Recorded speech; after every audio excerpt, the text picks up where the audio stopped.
Well, yesterday we got to watch 2 more episodes of The Last Dance that covered Michael Jordan winning his first title after getting past the Bad Boy Pistons. Heading into that season, Jordan lifted more weights to put on several extra pounds of muscle, knowing that he'd need to take the pounding from that Detroit team. So, Shannon, what would have happened to LeBron if he had run in to the Bad Boy Pistons from the 80s?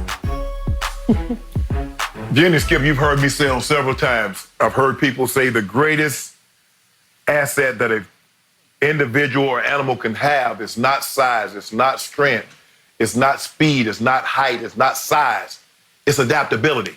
Now, we see that in today's society because now we can't eat in and dine. Guess what restaurants have had to do? They've had to adapt, give you takeout. Skip, did you know Mastro's do takeout now? I never would have thought I'd be able to get an A5 Wagyu, a $500 steak. Their kid could bring it out. That butter cake, Jenny, you know that? Do whole bottles of alcohol. Got me a bottle of Camus and Silver Oak sitting on the counter right now. Adaptability is the #1 key for survival. LeBron James, old GOAT James, Bayless, you know what he was able to do? People say, LeBron, you can't shoot, back off him, back off him. He adapted. He went in the gym. He learned he could shoot. Now he got 3-point range. He got logo 3-point range. Skip Bayless, you realize now the team that he beat, the Bad Boy Pistons too, that he took down in 07. Skip, you do realize in 04 they won the title. They beat the Lakers. The Shaq and Kobe Lakers, they took them down in 5 games. In 2005, they lost to the eventual champs in who, Skip? San Antonio Spurs. And in 06, they lost in the Eastern Conference Finals to the Miami Heat, who won the NBA Finals. And lo and behold, GOAT James, Sheed Wallace, Chauncey Billups, Tayshaun Prince, Rip Hamilton. They got 2 guys that were all defense. Chauncey and Tayshaun was all defensive team. And GOAT James, with nobody else to speak of on that roster, took them down. So if you're telling me what would have happened to LeBron James in the 80s had he gone up to the, I don't really like to do hypotheticals, are you going to tell me he's going to have him a wingman like Scottie Pippen? Because if you're going to tell me he's going to have the same roster that he had in 07 with those Bad Boy Pistons, he wouldn't have done very much. Just like Michael didn't do anything until he got Scottie. Skip Bayless wants people to believe. Skip, this is why I got a problem with you.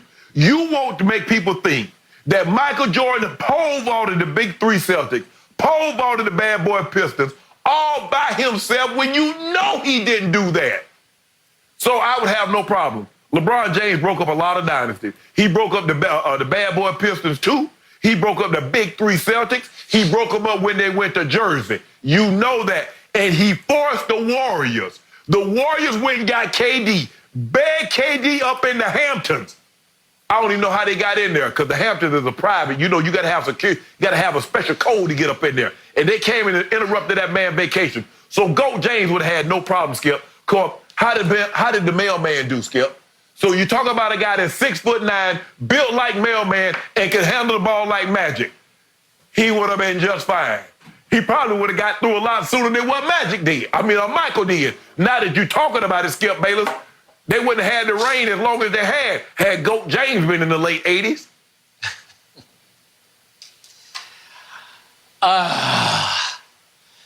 Shannon Sharp, you know, what? And I know, that from the bottom of your heart, you know, your man, GOAT James, the phony GOAT, the faux GOAT, would have gotten terrorized and humiliated by the Bad Boy Pistons 10 years before he had the, 48-point game in double overtime against the second generation of Pistons. They were at the end of their run, at the end of all that we knew of greatness in Detroit. They were all aging players, and that night that LeBron scored his 48 in 2 overtimes, remember what happened? Antonio McDyess, who was their rim protector, got tossed early in the game, and then Rasheed Wallace went haywire at halftime and quit on the team in the second half, and all of a sudden it was a super highway to the basket for quote-unquote GOAT James. Now back to the Bad Boy Pistons, the real Pistons, the heartbeat of that city, Pistons. They played football, and they realized early on the rules allowed them to play football against Michael Jordan. And I love the John Sally quote because I love John Sally. He said last night on the documentary that you had to stop him, meaning the original 23, before he took flight because, you know, he's not human. That's what they thought. He's not human.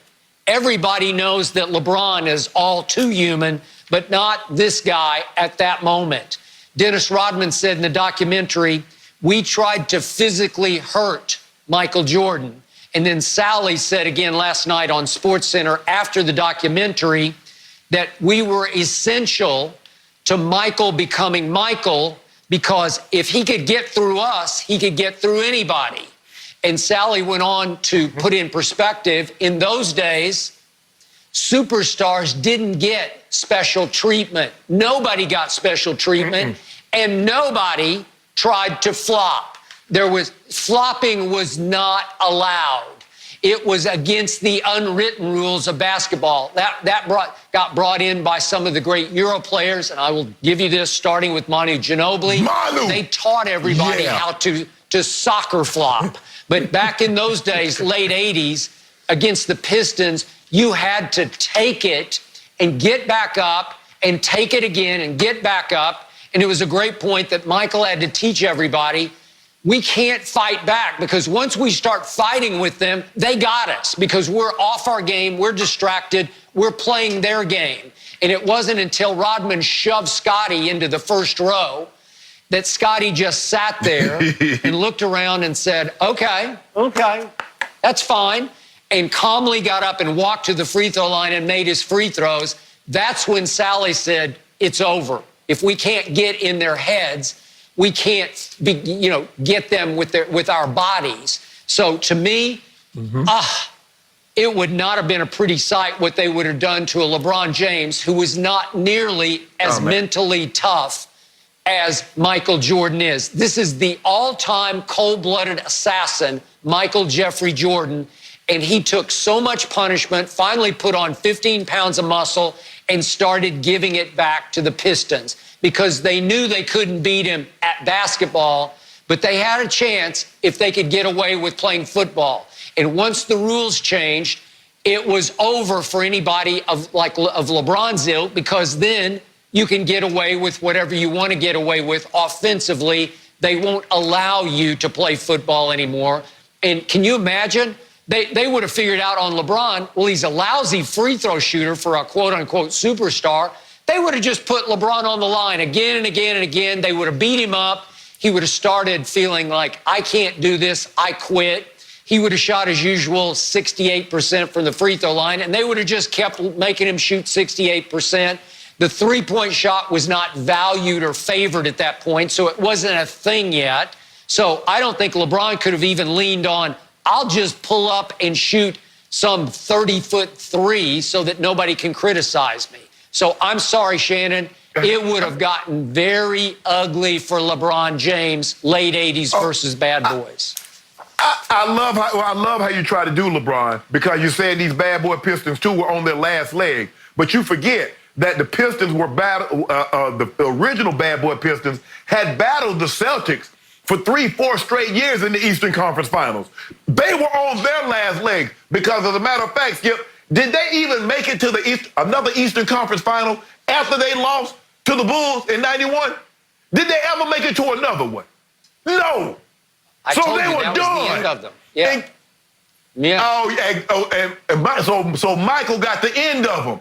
Oh, so that's what he did. He got the Bad Boy Pistons on their last leg. Now he ended them. So LeBron, he got the Bad Boy Pistons too on their last legs. Michael Jordan ended the original Bad Boy. Stop that, Skip. You remember the Celtics that thought they had broken LeBron James when they won Game 5 in Miami? You remember that?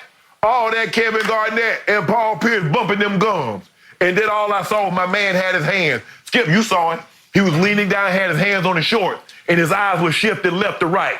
Ooh, Skip. Oh, I said, boy, it's gonna be something good here. Skip, you know, in the Serengeti, that's what the most big lions do. The dark mane, the eyes start going left and right. They see something. They're gonna pounce. Ooh, that was one for the ages.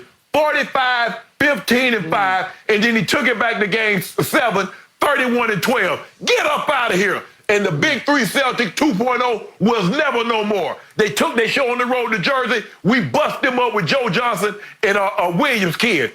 No, Darren Williams, no more. And Paul Pierce was never to be seen or heard from again. Kevin Garnett was never to be seen or heard from again. So we did that. That's what we did. And we forced the Warriors to go get. Now look at them. Look at what he did, Skip. Look at the Warriors now. In shambles because they built their team around KD and KD dipped on them. Look at them now. And look at GOAT James, still going strong in year 17. So how would he have done in the 80s? Unbelievable. He'd have been even better.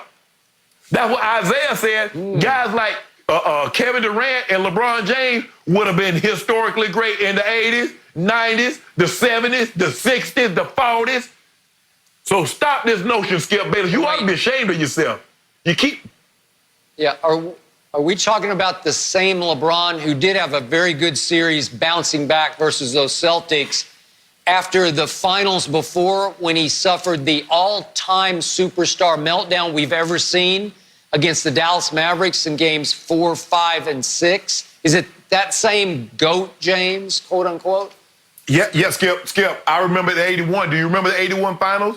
Those last 2 games that Larry Bird had, in which Cedric Cornbread Maxwell was